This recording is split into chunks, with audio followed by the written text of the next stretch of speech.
Assalamualaikum warahmatullahi wabarakatuh. Waalaikumsalam warahmatullahi Wabarakatuh. wabarakatuh. Alhamdulillahirrabbilalamin. Salatu ala asrofil anbiya'i wal mursalin. Wa ala alihi wa sahbihi ajma'in. Allahumma salli ala Muhammad wa ala ali Muhammad. Kama sallaita ala Ibrahim wa ala ali Ibrahim fil alamin innaka Hamidun Majid. Baik, selamat bergabung buat teman-teman ya yang dalam KMMI ya, sudah 3 minggu mungkin sudah berlalu. Apakah suara saya terdengar jelas, teman-teman? Jelas, Pak. Ya, kebetulan di wilayah saya di Palembang juga sedang hujan ya, hujan deras sekali ya. Semoga tidak menghalangin kita untuk belajar kursus bersama ya tentang kota sehat pada hari ini ya. Sebelum kita mulai perkuliahan atau kursus kita pada siang hari ini, kita berdoa dulu menurut ajaran percaya masing-masing. Semoga materi yang disampaikan ini bisa bermanfaat untuk teman-teman semua.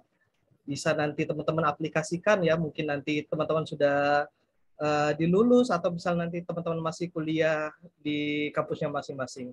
Berdoa mulai.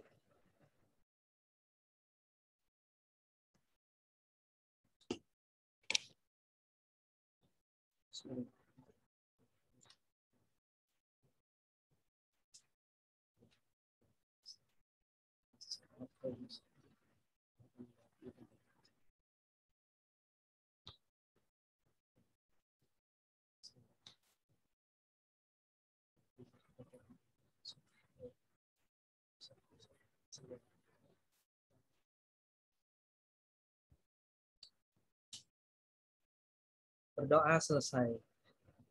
Baik, hari ini materi kita tentang antropologi kesehatan dan kebudayaan ya. Kebanyakan nanti banyak teori juga ya. Mungkin ini jam-jam rawan ya buat teman-teman ya. Apalagi di Palembang ya, di siang hari 2:30 hujan pula ya. Kebetulan kalau wilayah Palembang hujan deras ya. Wah, enaknya kalau ingat hujan tuh ingat Indomie ya, sama ingat mantan ya. Kalau teman-teman sekarang ya kayaknya seperti itu ya. Semoga tidak tidak menyusutkan semangat teman-teman ya untuk belajar dan kursus pada siang hari ini ya. Sebelum kita mulai, kita mungkin siapa sih yang ngomong ini belum tahu ya. Kita perkenalan diri dulu ya. Nama saya Julian Effendi ya. Saya kebetulan salah satu dosen di bagian keperawatan Fakultas Kedokteran Universitas Sriwijaya ya. Ini sedikit kurikulum vitae saya ya. Saya lahir di Palembang 7 Juli 1988 ya. Ada email saya, alamat saya Jalan Selada Salam ya di Kecamatan 9 Ilir ya. Telepon kalau teman-teman boleh mau sharing atau mau bertanya secara online ya, atau misalnya secara WA boleh dihubungin dalam 0813 733 1158 ya. Ini pendidikan formal saya bersekolah ya di SD IPA Palembang ya, melanjutkan di SMP Negeri 4 Palembang, dan SMA-nya di SMA 5 Palembang ya. Lanjutkan, saya salah satu alumni universitas yang sekarang yang saya ngajar ya di Universitas Sriwijaya S1-nya, terus melanjutkan program profesi nurse juga di Universitas Sriwijaya ya. Saya melanjutkan program magisternya di Universitas Brawijaya Malang dengan bidang keahlian peminatan keperawatan jiwa ya. Jadi kalau teman-teman nanti dalam ada yang ingin ditanyakan ya selain materi maupun yang lainnya ya boleh ya, tentang perawatan jiwa atau tentang kesehatan jiwa boleh ya. Karena kita ini sedang pandemi ya, sekolah online lewat Zoom ya, mayoritas teman-teman melakukan sekolah online lewat Zoom itu biasanya akan fisiologisnya akan lebih capek ya biasanya daripada tatap muka ya. Ya, kita juga biasanya banyak timbul masalah psikososial jadinya ya ketika sekolah melalui Zoom. Baik ya, itu perkenalan dari saya. Sebelum kita mulai ada yang ingin ditanyakan dulu ya? Belum ya, itu ya. Baik, hari ini kita akan sharing-sharing ya Kita akan sharing-sharing tentang antropologi kesehatan dan budaya ya. Topiknya nanti banyak ya, tidak terlalu banyak. Nanti kita akan belajar tentang masyarakat ya, khususnya masyarakat, tentang budaya maupun nanti tentang persepsi sehat sakit ya. Kita awali dulu dengan yang pertama tentang masyarakat ya. Ini pengertian masyarakat ya menurut J.L. Gillin ya. Masyarakat itu merupakan kelompok manusia yang terbesar ya, yang mempunyai kebiasaan, tradisi, sikap, dan perasaan dan persatuan yang sama ya. Jadi menurut Gillin ini ya, masyarakat itu merupakan kelompok yang besar ya, kelompok yang besar yang mempunyai suatu kebiasaan ya.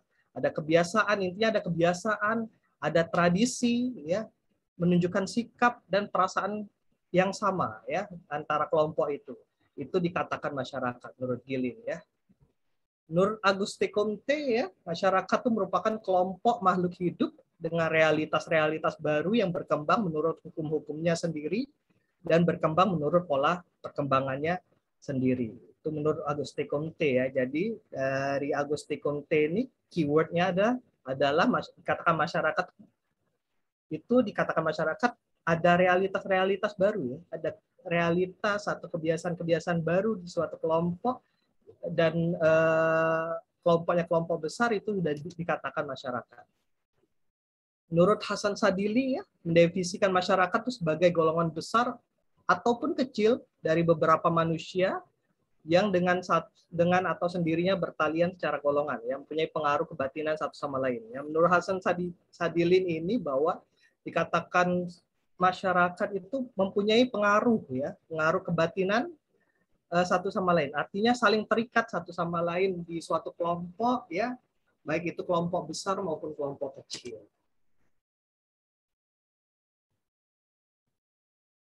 Ini pendapat lain dari Linton mengemukakan bahwa masyarakat merupakan kelompok manusia yang telah cukup lama hidup dan bekerja sama sehingga mereka dapat mengorganisasi dirinya dan berpikir tentang dirinya sebagai satu kesatuan sosial dengan batas-batas tertentu. Ya. Jadi menurut Ralph Linton ini, ya artinya dikatakan suatu masyarakat itu dalam kelompok itu telah hidup cukup lama dan saling melakukan aktivitas bersama dan bekerja sama sehingga timbul kesatuan ya, kesatuan dalam sosialnya. Ini menurut Page ya, masyarakat itu suatu sistem ya dari cara kerja dan prosedur ya, dari otoritas ya, saling membantu meliputi kelompok-kelompok bagian sosial lain ya, sistem pengawasan tingkah laku manusia dan kebebasan ya. Jadi menurut Page ini sudah lebih kompleks ya. Jadi dikatakan masyarakat itu ketika sudah terbentuk sistem ya. Sistem artinya ada misalnya ada pemerintahan, ada misalnya sudah ada pembagian organisasi dan sebagainya ya. Ini yang terakhir menurut para ahli ya, statement ya, memberikan dikatakan masyarakat itu memiliki batasan tentang masyarakat sebagai kelompok manusia besar yang meliputi pengelompokan manusia yang lebih kecil yang mempunyai hubungan erat dan teratur. Ya, intinya masyarakat itu yaitu suatu kelompok ya, kelompok baik itu besar maupun kecil ya, yang mempunyai hubungan erat dan saling terikat ya. Jadi dapat disimpulkan masyarakat itu merupakan suatu sistem dari cara kerja dan prosedur otoritas ya, saling membantu yang meliputi kelompok-kelompok dan pembagian sosial lain, sistem dari pengawasan tingkah laku manusia dan kebebasan ya.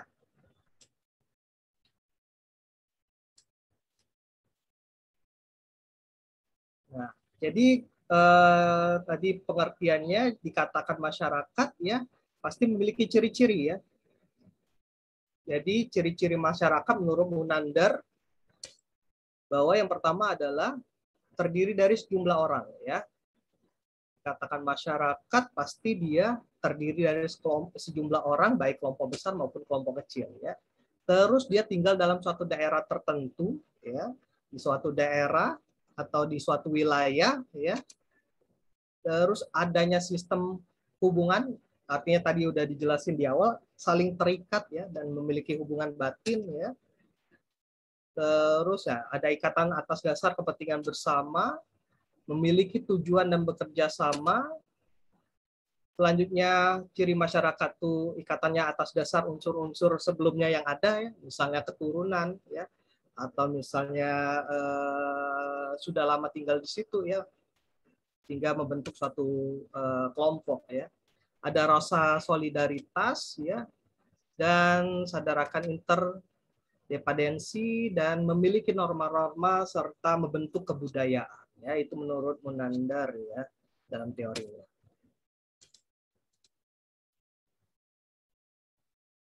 Ini ciri-ciri lain yang menurut Sujono Sukanto ya, masyarakat merupakan manusia yang hidup bersama ya, terus bercampur untuk waktu yang lama ya. Nah, jadi sehingga kalau dia hidup bersama ya dan bercampur dalam waktu yang lama atau tinggal tetap di waktu yang lama, itu akan membentuk suatu budaya ya. Suatu budaya atau suatu perasaan, ikatan batin, sehingga saling terikat dan saling saling menyatu satu sama lain ya.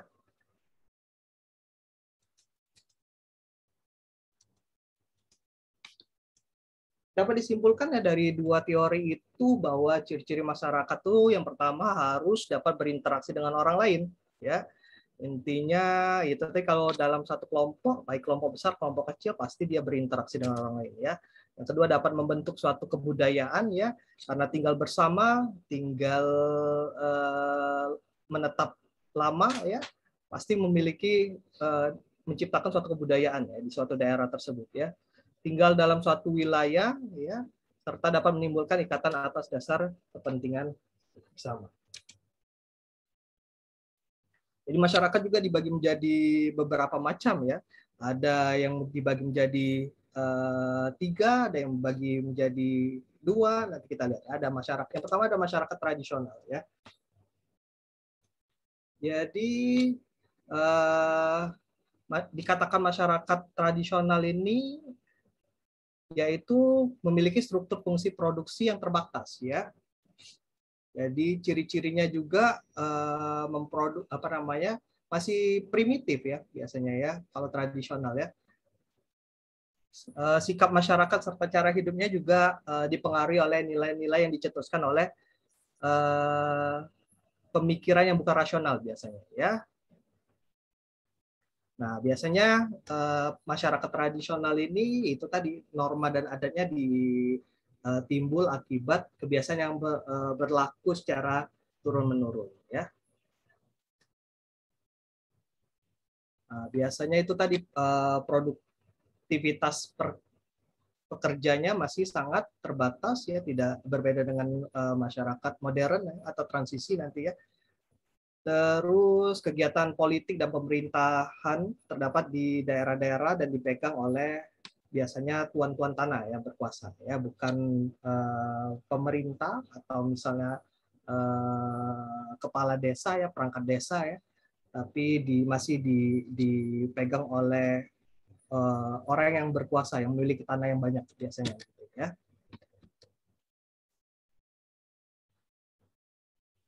Nah, jadi kalau masyarakat tradisional ini biasanya lebih condong kepada tradisi ya, tradisi adat dan kepercayaan ya, bukan dikuasai oleh hukum atau perundang-undangan. Jadi setiap tingkah laku, setiap norma yang berlaku di masyarakat tradisional itu ditetapkan oleh tradisi ya, tradisi adat atau kepercayaan ya. Yang kedua masyarakat transisi ya.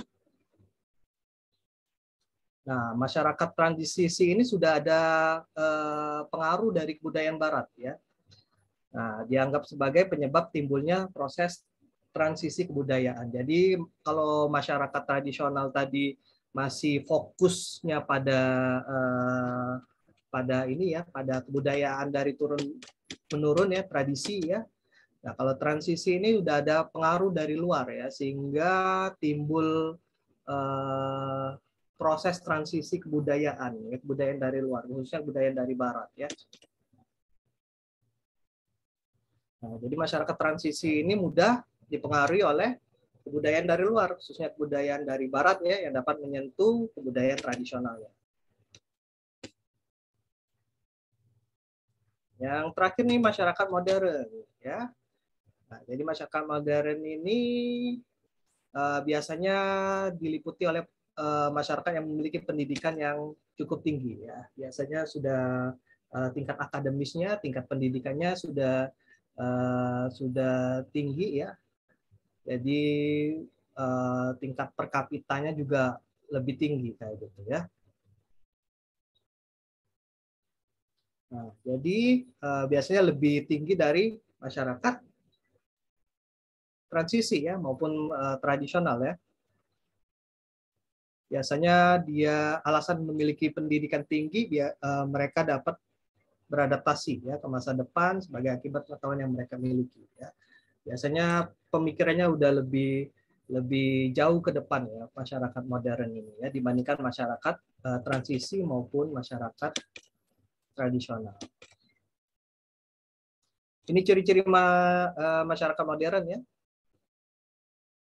Biasanya lebih terbuka terhadap inovasi dan perubahan ya. Berbeda dengan tradisional ya yang tidak mau menerima ide-ide baru ya. Yang kedua, ciri-ciri masyarakat modern biasanya sadar akan keragaman sikap ya, lebih aware, lebih menerima ya terhadap keragaman sikap ya, lebih demokratif ya dan lebih bisa menerima budaya dari luar biasanya ya. Terus visinya biasanya lebih visioner ya, lebih ke depan ya dan lebih memikirkan masa depan gitu, daripada masa lampau.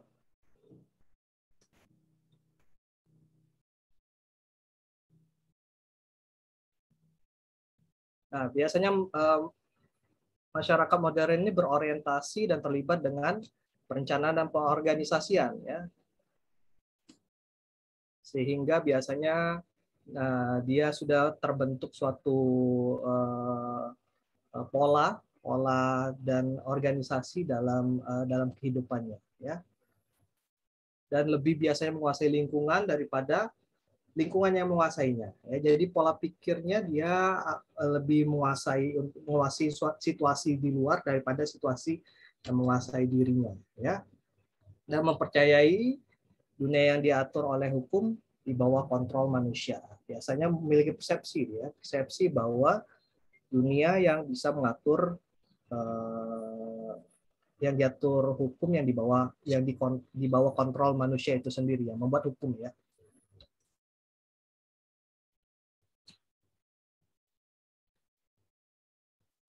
Nah, ya masyarakat modern juga biasanya lebih condong ke martabat ya. Dia sadar akan martabat orang lain yang memperlihatkan penghargaan kepadanya ya. Terus dia lebih condong, lebih percaya pada ilmu dan teknologi ya dibandingkan masyarakat tradisional maupun transisi ya. Dan biasanya lebih percaya terhadap hak menurut kewajiban ya, tidak menurut kehendak hati ya. Artinya dia udah sadar terhadap hak dan kewajibannya masing-masing ya, setiap masyarakat ya, dan memiliki keistimewaan ya pada setiap hubungan dan sumbangan yang diberikan pada orang lain tersebut ya.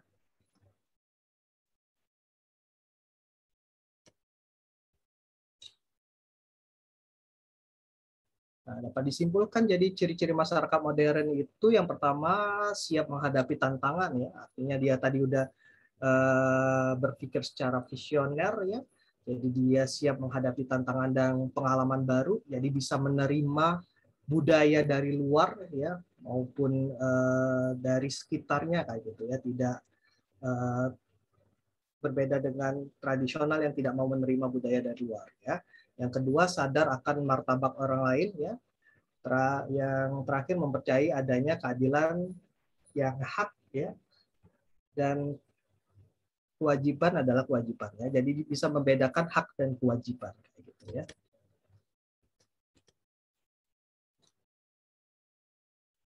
Nah, selain itu masyarakat juga dibedakan menjadi dua ya. Tadi kalau dibedakan menjadi tiga itu terdiri dari tradisional, transisi maupun modern ya. Kalau teori lain masyarakat juga dibagi menjadi dua, ada masyarakat pedesaan dan perkotaan ya. Nah, ini masyarakat pedesaan biasanya ditandai dengan ikatan ya, ada ikatan perasaan batin yang kuat sama warga desa kayak gitu ya. Jadi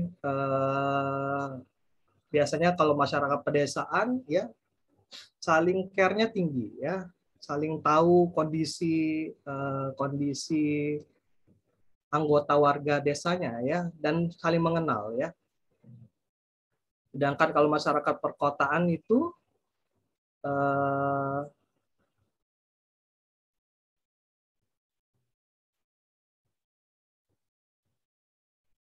biasanya jumlah penduduknya tidak tertentu ya, biasanya lebih banyak ya.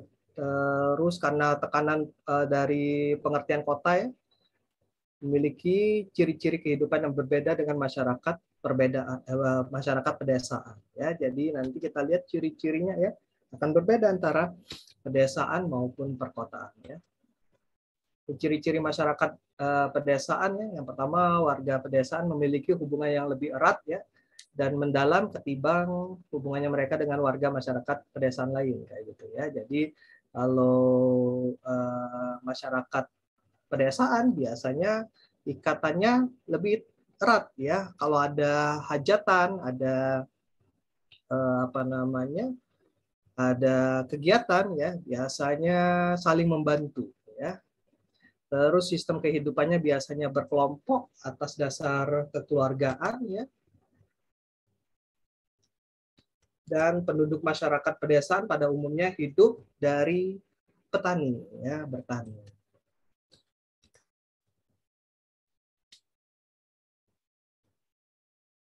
Nah, jadi kalau masyarakat pedesaan, orang-orang tua biasanya lebih dihormati ya, dihormati sebagai tokoh masyarakat ya, tokoh pedesaan yang bisa mengambil keputusan di suatu daerah, suatu desa tersebut ya. Jadi kalau dari sudut pemerintahan biasanya sifatnya informal ya antara pemerintah daerah ya. Misalnya dari Kades ya, kepala desanya tidak formal ya, biasanya bersifatnya informal. Nah, biasanya kehidupan keagamaannya lebih kental ya. Jadi kalau ada acara-acara keagamaan, acara-acara adat ya, biasanya saling membantu dan saling menolong ya. Nah, masyarakat desa juga biasanya banyak yang berurbanisasi ke kota ya. Karena ada faktor yang menarik dari kota ya, karena misalnya pekerjaan lebih lebih menarik, lebih modern di kota ya, atau kesempatannya lebih banyak di kota ya, sehingga banyak warga-warga pedesaan ini biasanya berurbanisasi ya. Ini ciri-ciri masyarakat kota ya. Biasanya kehidupan keagamannya kurang ya karena kesibukannya bekerja maupun kesibukan dengan aktivitas lainnya ya dibandingkan dengan kehidupan keagamaan di masyarakat desa ya. Biasanya masyarakat kota ini lebih individual daripada masyarakat pedesaan ya. Tadi kalau masyarakat pedesaan tuh sifatnya saling menolong ketika misalnya ada sesuatu ya, kalau misalnya masyarakat kota biasanya lebih individual ya, lebih memikirkan diri sendiri atau mengurus dirinya sendiri ya. Nah, di masyarakat perkotaan juga pembagian kerjanya sudah jelas ya dan lebih tegas ya dan mempunyai batas-batasan yang nyata biasanya.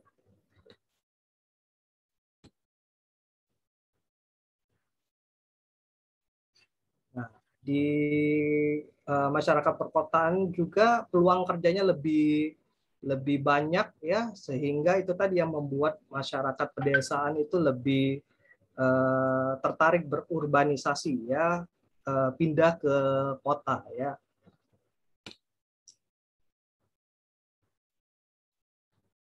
Selain itu masyarakat perkotaan juga memiliki ciri-ciri memiliki pikiran yang rasional ya. Jadi ya itu tadi ya. Jadi masyarakat perkotaan itu biasanya lebih rasional ya, lebih menggunakan logika kayak gitu ya daripada menggunakan tradisi kayak gitu yang paling banyak digunakan oleh masyarakat pedesaan ya.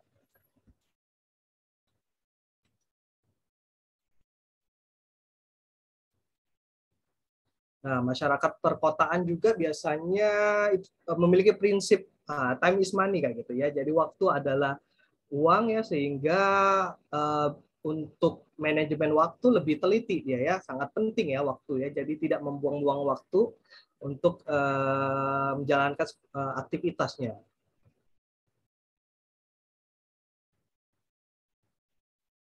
Jadi dalam masyarakat perkotaan ya terjadi perubahan sosial ya. Karena biasanya di masyarakat perkotaan itu lebih terbuka ya, dan lebih menerima pengaruh dari luar ya, budaya dari luar. Ya, makanya sering sekali misalnya di perkotaan itu perubahan sosialnya itu berlangsung secara nyata maupun secara cepat ya. Dapat disimpulkan ya, jadi masyarakat pedesaan itu masyarakat yang memiliki hubungan keluarganya yang sangat tinggi ya, terus kerjasamanya masih sangat kental ya. Terus mayoritas biasanya kalau masyarakat pedesaan itu kerjanya adalah di bidang pertanian ya, sedangkan masyarakat kota itu tadi ya lebih lebih individual ya, memiliki kesibukan masing-masing ya, dan kerjasamanya agak kurang antar anggota masyarakat yang lainnya ya. Terus masyarakat kota juga lebih condong menerima pengaruh dari luar ya. Selain itu kehidupan keagamannya juga lebih agak lebih berkurang ya, maksudnya daripada dibandingkan dengan masyarakat pedesaan.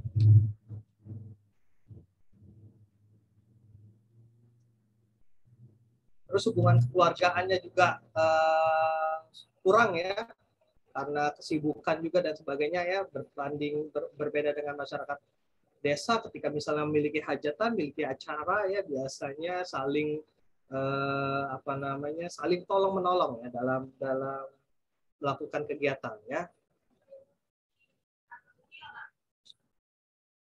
Selanjutnya kita masuk ke perilaku sehat sakit di masyarakat ya. Ini kita akan masuk ke kesehatannya yang lebih condong ke kitanya ya. Secara umum itu pengertian masyarakat ya.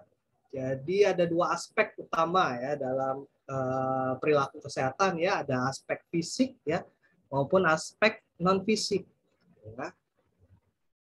Jadi aspek fisik itu misalnya tadi ya, yang pertama sarana kesehatan ya, pengobatan penyakit ya, puskesmas itu aspek fisik ya, rumah sakit ya itu aspek fisik ya, sedangkan non fisik itu menyangkut itu tadi perilaku kesehatan ya. Jadi faktor perilaku ini mempunyai pengaruh besar terhadap status kesehatan individu maupun masyarakat ya. Jadi ya perilaku kesehatan itu berbeda-beda setiap masyarakat, setiap individu ya, tergantung nanti tingkat persepsi maupun kebudayaannya masing-masing ya terhadap persepsi sehat sakitnya ya. Jadi perilaku manusia itu bisa terwujud dalam bentuk yang pertama pengetahuan ya, pengetahuan, sikap dan tindakan ya. Jadi kalau misalnya seorang individu itu dibekali dengan pengetahuan ya, pengetahuan tentang kesehatan, dia akan biasanya lebih cepat berubah ya, cepat memiliki perilaku kesehatan yang baik ya. Pengetahuan akan mempengaruhi sikap dan tindakan seperti itu ya. Jadi kalau untuk itu misalnya kalau kita untuk merubah perilaku kesehatan seorang, pasti kita akan dimulai dengan memberikan pengetahuan kesehatan pada masyarakat, pada individu tersebut ya.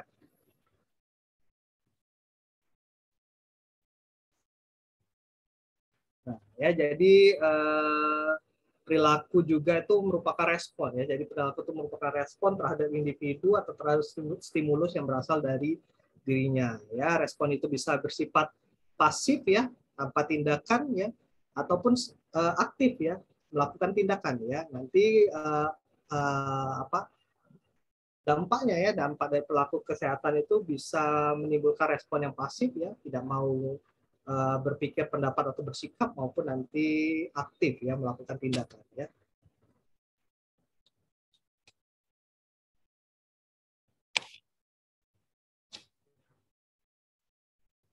Nah, jadi perilaku kesehatan ini dapat dirumuskan sebagai bentuk ya pengalaman dan interaksi individu dengan lingkungan ya, menyangkut itu pengetahuan, sikap tentang kesehatan serta tindakan yang berhubungan dengan kesehatan ya.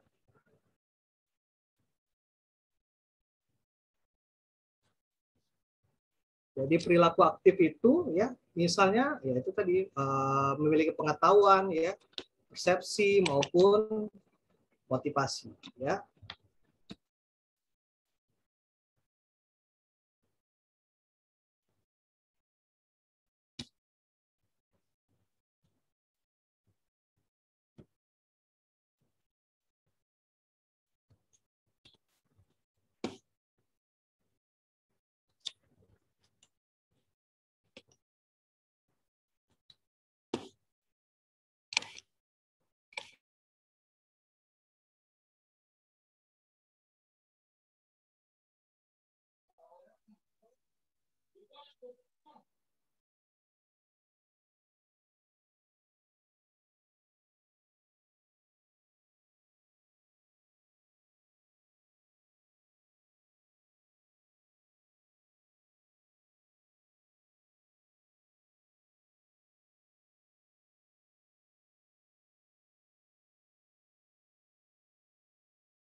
Maaf Bapak, izin.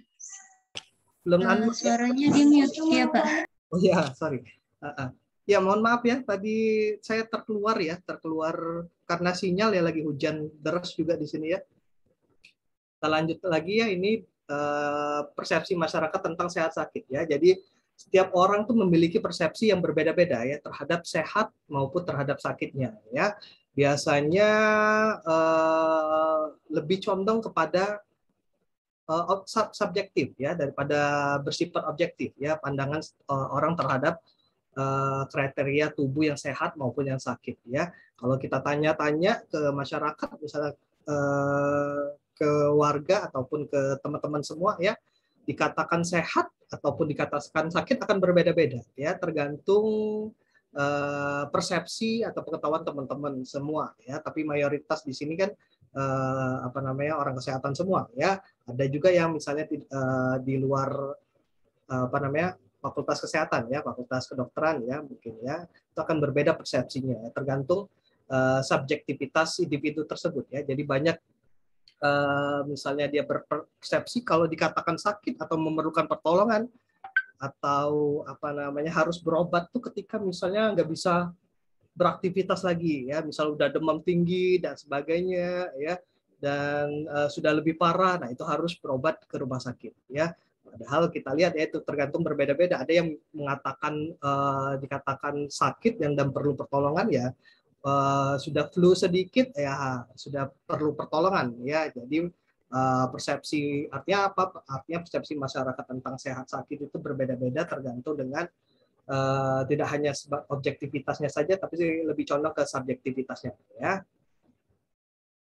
Jadi persepsi masyarakat ya terhadap sehat sakit itu dipengaruhi oleh unsur pengalaman masa lalu ya, dan unsur-unsur sosial budaya ya. Tadi udah jelaskan ya, kalau misalnya dia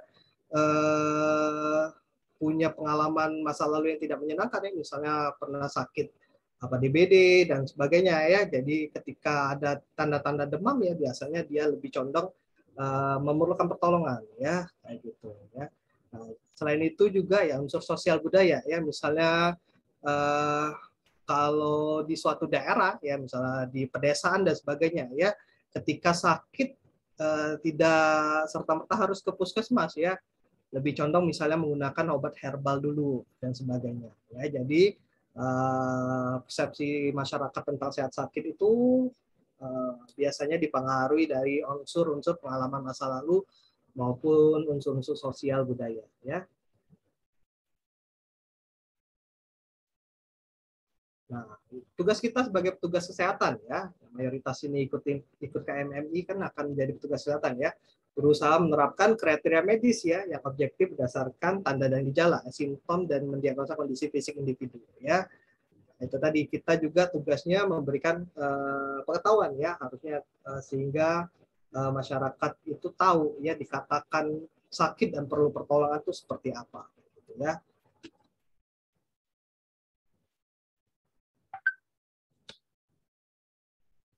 Nah, ini perilaku kesehatan ya, misalnya menurut Bloom ya, teman-teman tahu ya Bloom ya, dia membedakan antara perilaku kognitif ya, yang menyangkut kesadaran dan pengetahuan ya.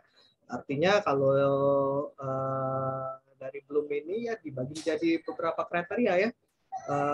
Biasanya perilaku kesehatan itu dipengaruhi oleh perilaku kognitifnya ya, dari pikirannya ya, terus dipengaruhi oleh afektif atau emosinya ya, terus psikomotor ya, tindakan dan gerakan ya.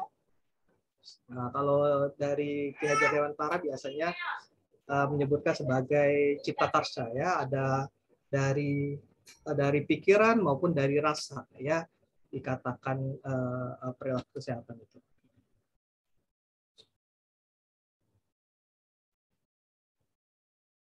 Nah, itu biasanya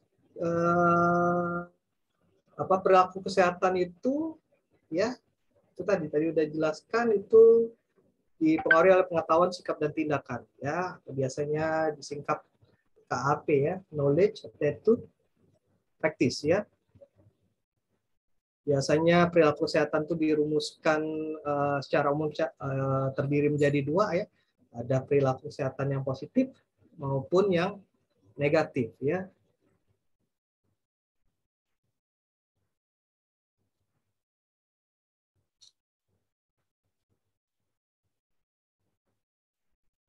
Nah, ini afektif sikapnya ya, sikap terhadap perilaku kesehatannya tadi udah jelaskan bisa bersifat positif dan negatif ya, dan memiliki berbeda-beda kedalamannya ya.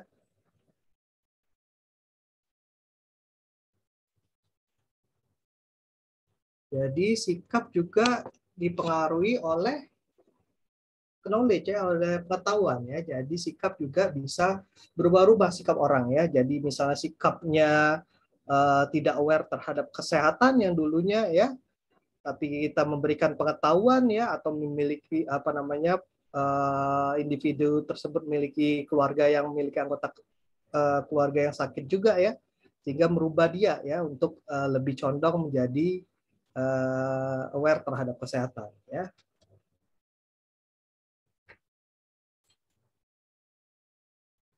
Jadi dalam perubahan perilaku itu biasanya dipengaruhi oleh berbagai faktor ya, baik itu faktor dari dalam ya maupun dari luar ya. Kalau dari dalam dari dirinya sendiri ya, kalau dari luar ya bisa jadi misalnya dari informasi kayak gitu ya, dari informasi yang merubah perilaku dia, perilaku individu tersebut ya.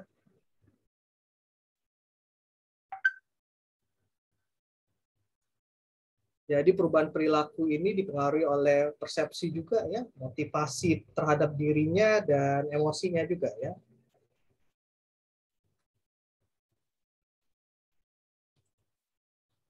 Ini persepsi ya, persepsi itu merupakan pengamatan ya, yang merupakan kombinasi penglihatan, pendengaran, penciuman, serta pengalaman masa lalu ya.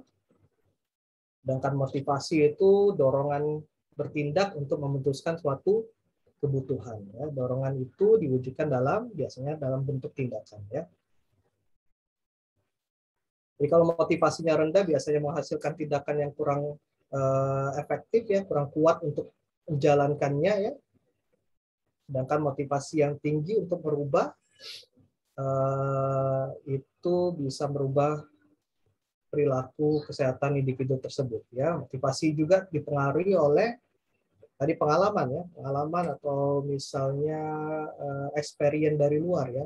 Misalnya individu tersebut memiliki anggota keluarga yang sakit DM misalnya ya, misalnya atau ibunya punya riwayat sakit diabetes meletus ya, sehingga misalnya dia tahu informasi ya penyebab diabetes meletus biasanya salah satunya adalah rutin konsumsi gula yang berlebih ya, sehingga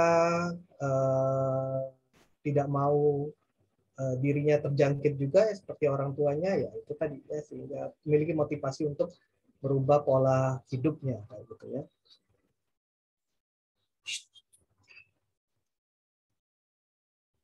Jadi perilaku juga dipengaruhi oleh emosi emosi atau perasaan individu tadi ya. Biasanya emosi itu berkaitan dengan kepribadian individu ya. Ini definisi penyakit ya, sakit dan sehat ya. Penyakit atau disease ya merupakan gangguan fungsi fisiologis dari suatu organisme ya sebagai akibat dari infeksi atau tekanan dari lingkungan ya. Sedangkan sakit atau illness ya penilaian individu terhadap pengalaman menderita suatu penyakit.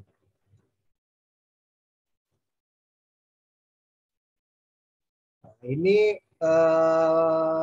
definisi sehat ya menurut WHO ya.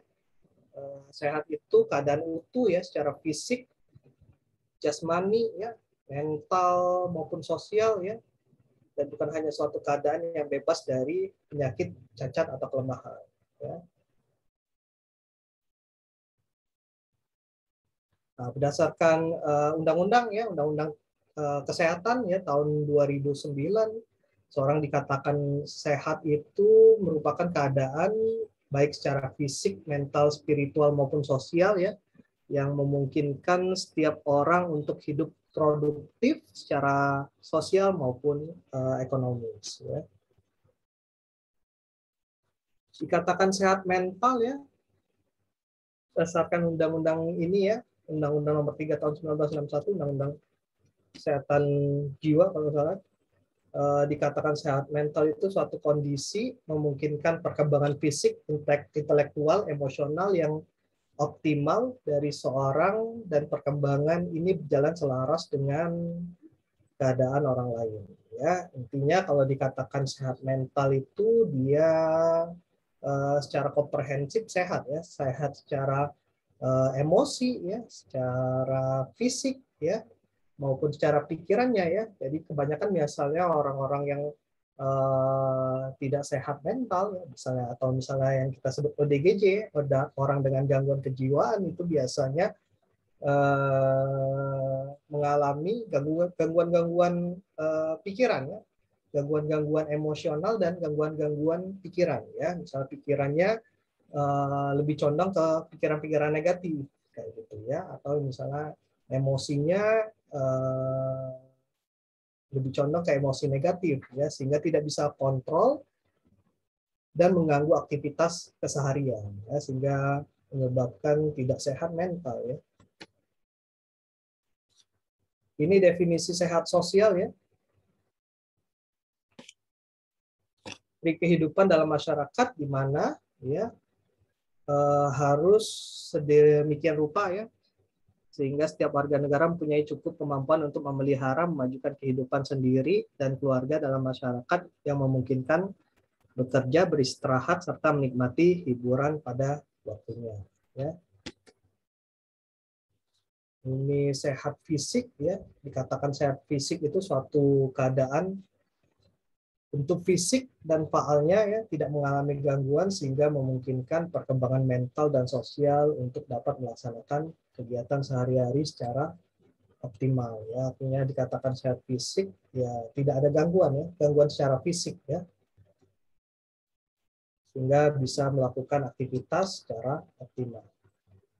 Ini perilaku sakit, sehat dan sakit ya. Perilaku sakit merupakan segala bentuk tindakan yang dilakukan oleh individu yang sedang sakit agar memperoleh kesembuhan ya. Di semua tindakan ya, yang dilakukan seorang individu untuk mengobati sakitnya ya, agar memperoleh kesembuhan itu merupakan perilaku sakit. Perilaku sehat, sedangkan perilaku sehat tindakan yang dilakukan individu untuk memelihara dan meningkatkan kesehatannya ya, misalnya mencegah penyakit ya, melakukan personal hygiene, menjaga kebugaran ya, mengkonsumsi makanan yang bergizi ya, itu perilaku sehat ya. Kalau yang sakit itu ya segala macam kegiatan tindakan ya untuk mengobatin sakit yang diderita itu dikatakan perilaku sakit.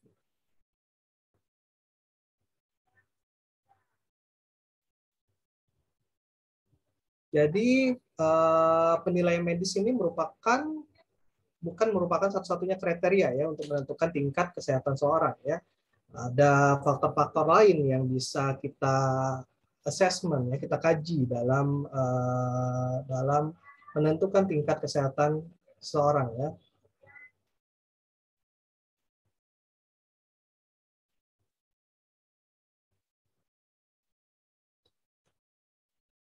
Hal ini juga tergantung terhadap penilaian individu tersebut ya, terhadap status kesehatannya masing-masing ya. Dikatakan memiliki perilaku sakit biasanya jika mereka merasa sakit kayak gitu ya. Dikatakan memiliki perilaku sehat jika mereka menganggap badan mereka itu sehat.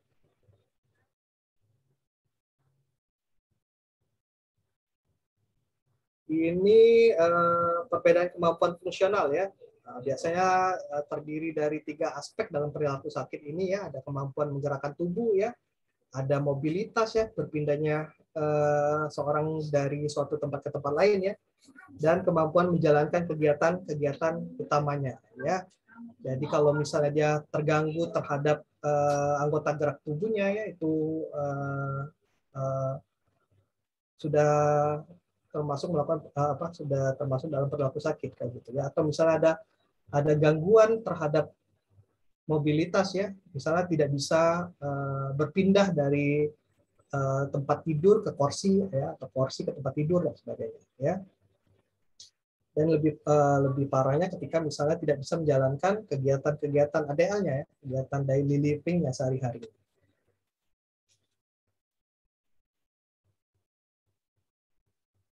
Ini teori coping respon ya,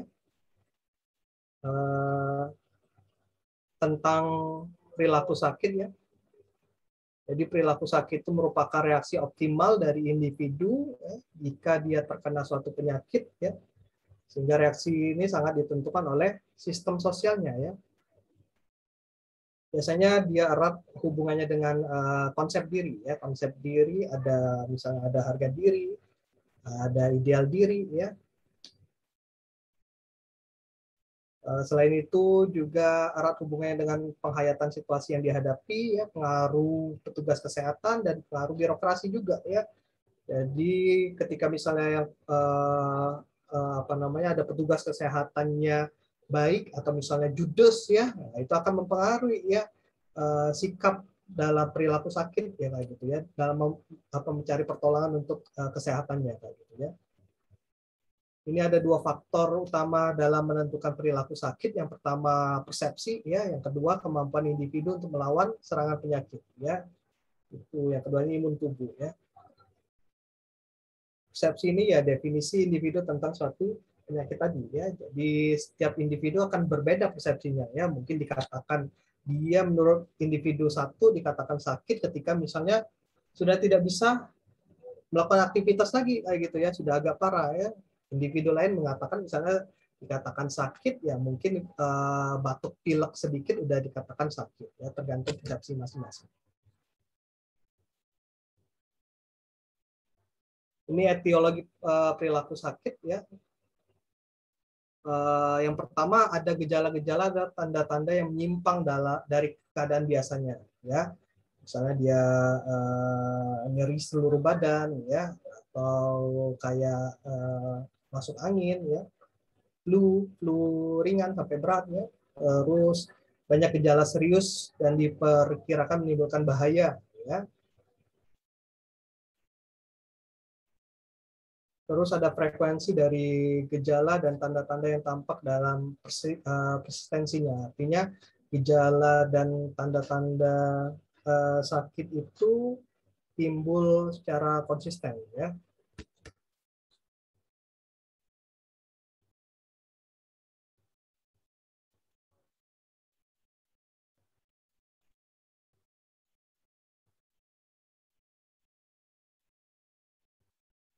Jadi etiologi perilaku sakit itu sesuai persepsi dari individu itu sendiri ya ketika diserang penyakit ya. Terus dipengaruhi oleh informasi, pengetahuan ya, asumsi budaya tentang penyakit itu sendiri ya. Adanya perbedaan interpretasi terhadap gejala yang dikenali, terus adanya kebutuhan untuk bertindak dan berperilaku untuk mengatasi gejala sakit itu sendiri ya. Dan terakhir tersedianya sarana kesehatan ya, atau kemudahan mencapai sarana, tersedianya biaya, kemampuan mengatasi stigma atau jarak sosial ya. Jadi ya itu tadi ya, sarana juga mempengaruhi ya terhadap perilaku sakit. Misalnya rumah sakit atau puskesmas atau pelayanan kesehatan jauh itu akan mempengaruhi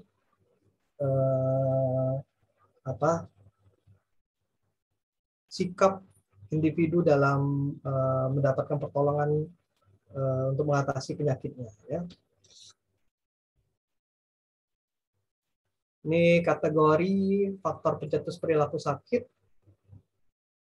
Yang pertama faktor persepsi yang dipengaruhi oleh orientasi medis maupun sosial budaya ya. Yang kedua faktor intensitas gejalanya ya. Intensitas gejalanya terus-menerus, menetap atau sering hilang ya. Yang ketiga faktor motivasi individu untuk mengatasi gejala yang ada ya. Yang keempat faktor sosial psikologis ya yang mempengaruhi respon sakit tersebut.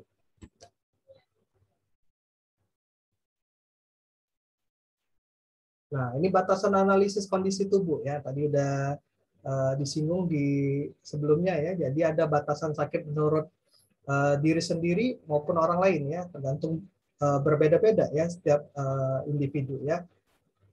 Jadi kalau batasan sakit menurut orang lain itu orang-orang yang di sekitar individu yang sakit ya, mengenali gejala sakit pada diri individu dan mengatakan bahwa dia sakit dan perlu mendapatkan pengobatan ya.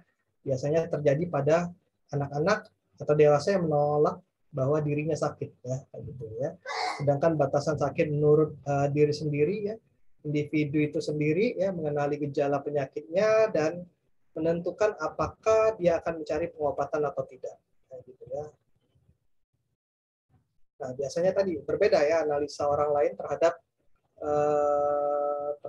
persepsinya masuk, persepsi dirinya kayak gitu ya.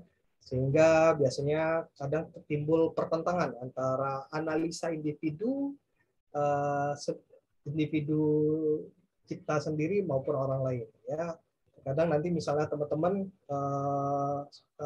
misalnya di kosan sendiri sakit ya, dan teman kosnya mengatakan bahwa wah kayaknya perlu mencari tempat pelayanan kesehatan sih untuk mengatasi sakitnya ya, tapi diri sendiri kayaknya nggak perlu dan sebagainya ya. Jadi biasanya akan mengalami pertentangan ya antara diri sendiri maupun analisa yang dilakukan oleh orang lain.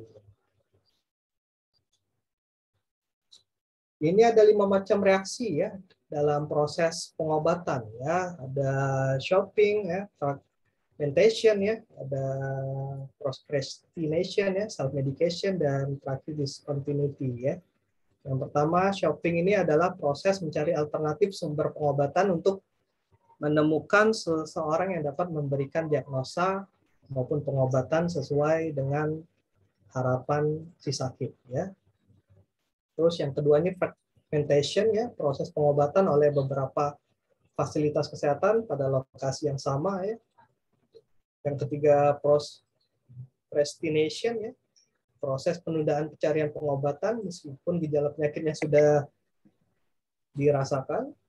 Yang keempat self medication ya, pengobatan sendiri dengan menggunakan berbagai ramuan dan obat-obatan yang dinilai tepat ya. Saya menggunakan herbal ya, atau menggunakan ya tanaman-tanaman herbal yang ada di sekitar tempat tinggalnya kayak gitu ya. Yang terakhir discontinuity ya, penghentian proses pengobatan ya. Jadi ada 5 macam ya reaksi dalam proses pengobatan ya, tergantung terhadap individu itu sendiri ya dalam proses penyembuhan suatu penyakitnya ya. Ini reaksi individu terhadap gejala sakit ya. Yang pertama tahap pengenalan gejala ya. Jadi misalnya gejala itu muncul ya, biasanya individu itu merasakan tanda-tanda infeksi ya, misalnya ya, demam ya, radang, batuk dan sebagainya ya. Yang kedua, asumsi peranan sakit ya. Timbullah asumsi nih perlu pengobatan atau tidak nih, perlu pertolongan ke pelayanan kesehatan atau tidak ya.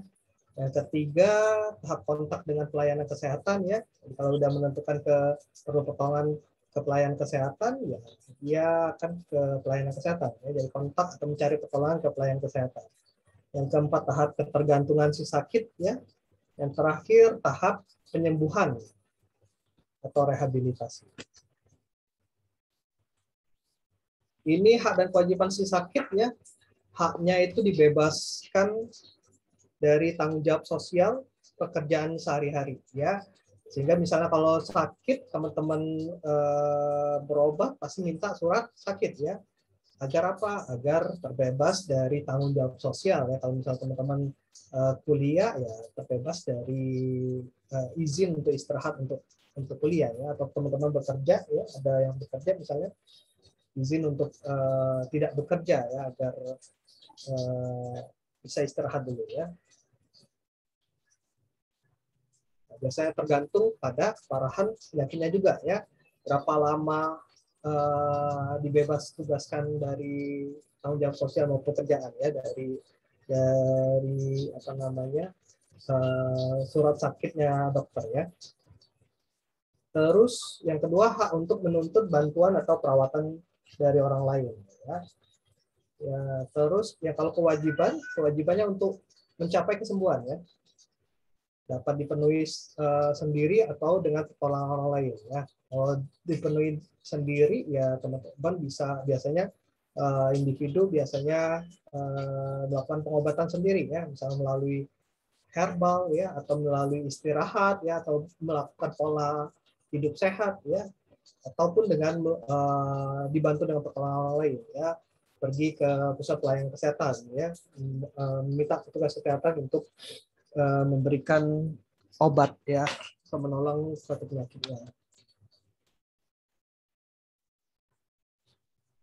Sepertinya itu ya, ini tugasnya yang bisa teman-teman nanti ya. Itu dari saya. Ada ingin ditanyakan? Boleh ya, tanyakan tentang masyarakat, karena antropologi kesehatan di awal ya, untuk materi ini ya, biasanya kebanyakan teori ya, banyak teorinya ya. Jadi ya mungkin teori ini sudah teman-teman dapatkan juga di perkuliahan ya, mungkin ini bisa sharing-sharing saja ya. Antara perilaku sehat sakit seorang itu akan berbeda-beda ya, tergantung individunya kayak gitu ya.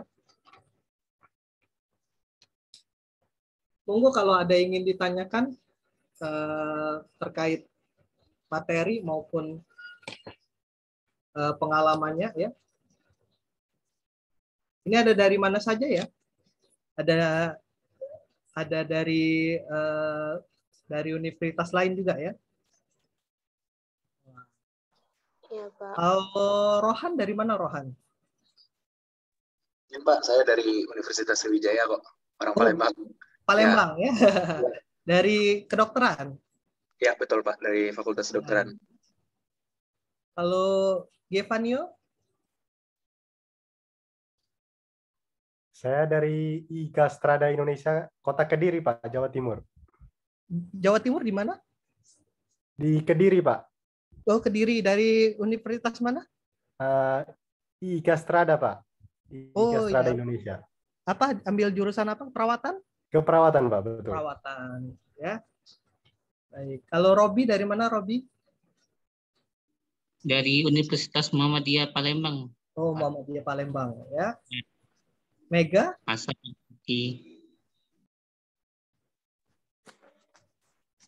Saya dari Surabaya, Pak. Stikes Abi Surabaya, iya. Universitas apa? Stikes Abi. Stikes apa? Abi, iya. Perawatan ya? Iya, perawat, Pak. Iya, ya. Sini hujannya deras banget ya. Sampai nggak kedengeran ya. Mungkin ya Rohan di Palembang juga ya? Atau gimana? Iya, deras banget ya. Sampai nggak kedengeran saya kayak gitu ya. Udah 2 hari ini di Palembang hujan deras ya. Ya, ya. Itu materi kita ya tentang masyarakat dan kebudayaan ya. Kebanyakan teori memang ya, karena antropologi kesehatan ya. Ya nanti untuk materi selanjutnya tentang pengkajian transkultural ya, yang diberikan oleh Ibu Atun juga, nanti dilakukan praktek juga kita ya. Jadi gimana teman-teman, udah hampir 2 tahun ya, hampir 2 tahun, hampir setahun lebih ya pandemi. Yang dari luar udah tatap muka nggak? Atau masih online juga semua kegiatan? Masih online, Pak. Online ya? Iya, ya online ya. Jadi ya kalau online ini tuh ya ini cara yang bisa kita lakukan ya dalam melakukan pendidikan ya, jarak jauh ya, walaupun ada positif dan negatifnya seperti itu ya. Iya, saya juga banyak ya mahasiswa baru ya mengalami masalah psikososial jadi ya, karena kelamaan kuliah online ya, kebanyakan kuliah online, tugas banyak ya, kebanyakan misalnya yang curhat kebanyakan cewek yang curhat, karena kalau cowok biasanya agak lepas tanggung jawab di keluarga ya. Kalau cewek kan biasanya ada tanggung jawab, harus membantu orang tua mengurus rumah tangga kayak gitu ya, dan membagi waktu untuk organisasi, tugas kuliah dan sebagainya ya. Sehingga yang biasanya mahasiswa baru ini ya itu tadi ya, kebingungan, kewalahan ya. Sampai bisa timbul konflik ya antara keluarga sama akademisnya ya. Nah, gitu ya. Ya, itu tadi ya. Semoga teman-teman banyak semesternya sudah semester di atas semester 3 ya. Nah, ya. Iya ya, Yohanda ya. Ya, ada yang semester 3 masih, Pak. Suaranya kecil banget nih, saya nggak kedengeran nih. Mohon maaf ya, karena memang lagi parah hujannya di sini ya. Jadi agak kedengeran ya. Ya, jadi kita berdoa bersama-sama ya, semoga pandemi ini cepat berlalu juga ya. Semoga kita bisa tatap muka ya dan bisa ya bebas bebas bertemu, bisa beraktivitas, bisa lebih mengeksplor ya, belajar lebih bebas ya. Kalau ini nggak bisa ke perpustakaan, agak sulit nyari informasi ya, mungkin lewat internet dan sebagainya ya. Kayaknya itu ya. Kalau nggak ada yang ingin ditanyakan karena masih tahap banyak kan teori ya. Ada yang ingin ditanyakan nggak? Gevanio ada ingin tanyakan? Saya ada, Pak. Silakan. Oh, baik. Nah, saya fokus ke reaksi proses pengobatan yang self-medication itu, Pak. Bentar ya, saya pakai headset dulu ya, nggak kedengaran. Oke, silakan. Ini yang terkait reaksi proses pengobatan yang poin self-medication itu, Pak. Ya. Yang mana orang sakit itu banyak yang memilih untuk merawat diri sendiri dengan obat herbal dan lain sebagainya. Nah, di kondisi sekarang itu pun seperti itu. Ada masyarakat yang mungkin tidak senang dengan pengobatan yang dari rumah sakit, puskesmas atau apapun itu, mereka lebih memilih sendiri. Jadi mereka tidak percaya lagi pada, mungkin bukan tidak semua, tapi ada beberapa yang sama sekali udah kalau ke rumah sakit enggak, kayak puskesmas enggak. Nah, ini untuk peran kami nih yang masih muda-muda, generasi selanjutnya ini, pesan apa nih yang mau ditinggalkan kami supaya masyarakat ini tidak sedikit yang self medication itu. Jadi mereka tetap percaya sama fasilitas kesehatan yang ada dan mau berobat ke ahlinya begitu, Pak. Terima kasih banyak, Pak. Baik, bagus sekali ya pertanyaan Gevanio ya. Jadi fenomenanya ya masyarakat sekarang ya agak ya lebih condong, lebih suka kalau ketika sakit ya melakukan self medication ya melalui obat herbal lah dan sebagainya. Boleh atau tidak? Seperti itu. Menurut teman-teman boleh nggak sih kita melakukan self medication misalnya melalui obat herbal ataupun minum jamu ya atau pakai rempah-rempah, boleh nggak sih? Boleh nggak kalau Gevanio boleh nggak? Kalau kita hidup sebagai masyarakat pedesaan sepertinya itu bekerja, Pak. Soalnya mitos-mitos itu memang banyak terjadi. Namun kalau kita lihat dari masyarakat modernisasi sepertinya masih tanda kutip, Pak. Iya, ya. Jadi kalau misalnya kita kan orang kesehatan biasanya biasanya lebih logis ya, lebih logis dan lebih misalnya berdasarkan evidence base. Jadi kalau selagi dia misalnya self medication-nya benar ya, menggunakan misalnya obat herbal yang memang sudah ada diteliti ya untuk mengatasi suatu penyakitnya ya, kita boleh ya, kalau kita boleh mendukung untuk melakukan self medication gitu ya. Tapi kan kebanyakan orang ini hanya rumor tahu terhadap kayak misalnya sekarang COVID-19 ya, obat herbal, obat apa? Jenis tanaman apa yang sering diminum oleh masyarakat kayak gitu? Ada teman-teman tahu nggak? Izin menjawab, Pak. Boleh. Daun sungkai. Andini. Iya, Dok. Siapa ya? Andini ya? Iya, Dok. Kalau di daerah Andini itu di Kota Prabu Muli itu biasanya daun sungkai, Dok. Daun sungkai, iya betul ya. Di sini daun sungkai ya. Andini iya, orang Prabu Muli ya? Iya, Dok. Oh, iya. Iya, daun sungkai. Kalau daerah lain daun sungkai juga nggak sih? Kalau di Jawa Timur tahu daun sungkai nggak? Gevanio. Saya kurang paham, Pak. Kurang paham ya. Nah, ya memang di wilayah Sumatera Selatan khususnya ya, daun sungkai sekarang populer banget ya untuk mengatasi gejala COVID katanya ya. Nah, padahal ya itu kalau menurut kita yang orang kesehatan itu biasanya belum ada penelitiannya kayak gitu ya, sehingga misalnya ketika menggunakan pengobatan herbal itu biasanya kita memberikan pengetahuan ya, edukasi ya, karena mungkin ada kandungan di daun sungkai yang bisa menyembuhkan salah satu gejala COVID ya, tapi tidak menyembuhkan seluruh gejala COVID kayak gitu ya, karena gejala COVID itu banyak ya, ada anosmia misalnya ya, ada demam dan sebagainya ya, sehingga pertolongan tenaga medis harus bisa juga dilakukan kayak gitu ya. Jadi berhubungan dengan pertanyaan Gevanio tadi, apa yang harus dilakukan? Jadi yang harus dilakukan yaitu kita harus memberikan edukasi kayak gitu, tetap memberikan edukasi dan memberikan pelayanan terbaik kayak gitu ya. Harusnya kita tanya dulu.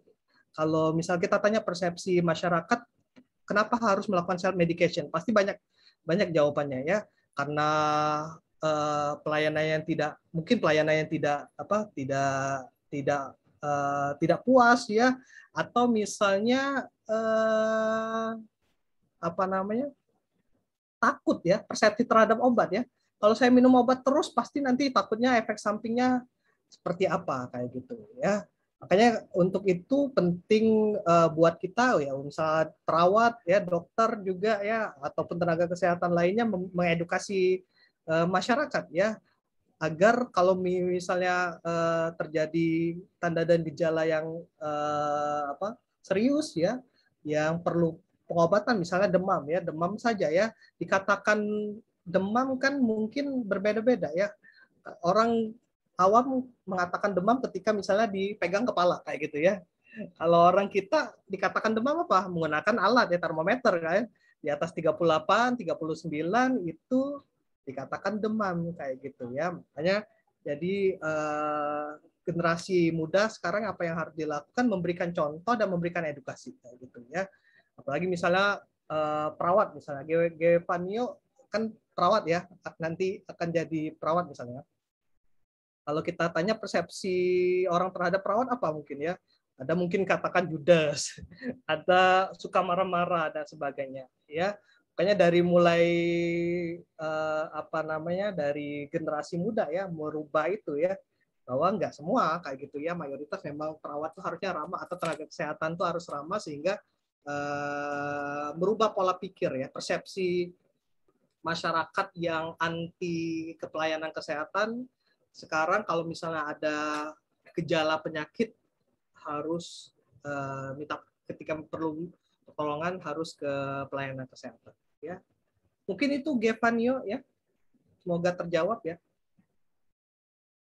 Terjawab, Pak. Terima kasih banyak, Pak. Baik ya. Ada lagi yang lain ya? Izin bertanya, Pak. Oh ya. Siapa? Juliana ya? Iya, Pak. Juliana boleh memperkenalkan diri dan asalnya ya, biar saya hafal juga ya. Oke, baik Pak. Perkenalkan, nama saya Dirgai Juliana Siburian. Saya saat ini memasuki semester 5 dari Universitas Jambi, Pak. Oh, Universitas Jambi. Jurusan? Jurusan Ilmu Sejarah, Pak. Oh, Ilmu Sejarah. Luar biasa. Ini di luar kesehatan ya.